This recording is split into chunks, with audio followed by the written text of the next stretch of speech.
In this example, we're given a value for sine, so 8 over 17, and the information that cosine of A is negative, it's less than 0. And we're supposed to use that information to find sine of 2A and cosine of 2A. So first of all, I guess I'll use the information that's given here to determine what quadrant A lies in. That way we can make sure that we get the sign of these trig functions correct. So it says that cosine of A is less than 0. Cosine of A is negative. Well, cosine is negative when x is negative, so that's in quadrant 2 and quadrant 3, where the value of cosine is going to be negative since it's associated with the x coordinate. But we see also that sine of A is positive, so that means that y, sine is associated with the y value, is positive. So that means it can't be quadrant 3, it's got to be quadrant 2. So we know we're working in quadrant 2 where x is negative and y is positive. All right, so we can be careful with our signs as we work through this. Now we're asked to find, there's two different problems here. And I'm actually going to go to cosine of 2a first because that's actually the easier one to find. If you take advantage of the flexibility with your double angle formula for cosine. Remember, double angle formula for cosine is the one that gives you these 3 choices for how to compute. You can do cosine squared A minus sine squared A. Or if we turn this cosine squared into 1 minus sine squared, this becomes 1 minus sine squared minus sine squared. So that's 1 minus 2 sine squared. Or if we left the sine squared alone, nope, that's what we just did. If we leave the cosine squared alone and we turn this into 1 minus cosine squared, distribute the negative, you'll end up with 2 cosine squared A minus 1. So you have 3 choices for how to compute cosine of 2A in any given problem. And you can choose the one that's most convenient. So if in this problem we're given the value of sine of A, then we could choose to compute cosine of 2A using the formula that only involves sine of A. To find double angle, to find cosine of 2A, using this formula, all I need to know is the value of sine of A, which was given to us.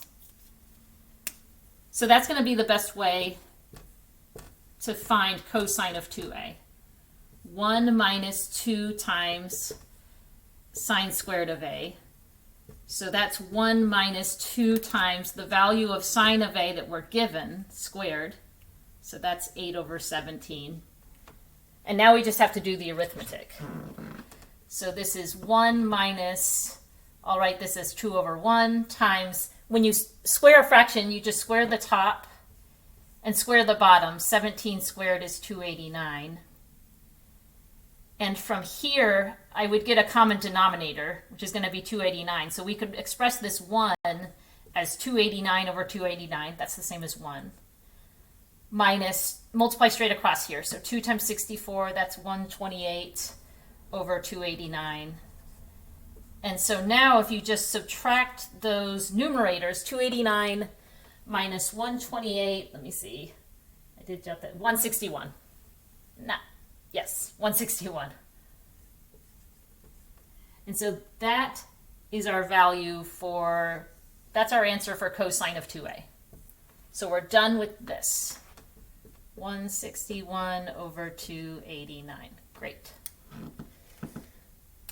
So once we find that, we could actually use that to find sine of 2A, because we could use the fact that, well, sine of 2A squared would be 1 minus cosine of 2A squared.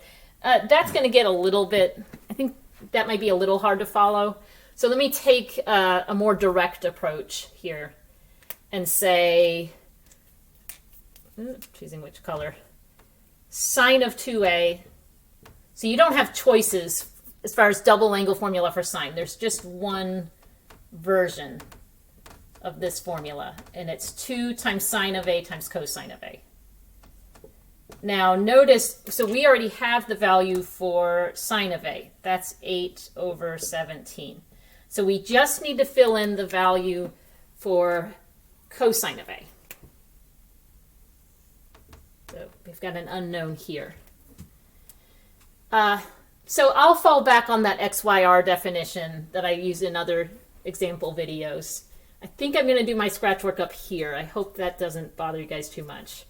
So if sine of A, write it up here, is 8 over 17. And I know that one way to define sine is y over r. Then I can take y to equal 8 and r to equal 17. Now I need to find x. So again, we would go to the equation x squared plus y squared. I'm going to go ahead and put, well, I'll write the equation. Changed my mind while I was writing it. X squared plus y squared equals r squared. So x squared plus 8 squared equals 17 squared. So x squared equals 17 squared, that's 289, minus 8 squared, that's 64. So that'll leave us with 225. So if x squared is 225, then x is the square root of 225, which is 15.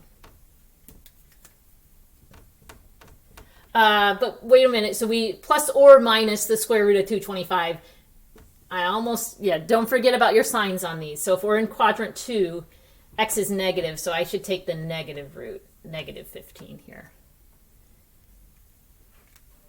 And then if cosine is x over r, then this will be x, which is negative 15, over r, which is 17.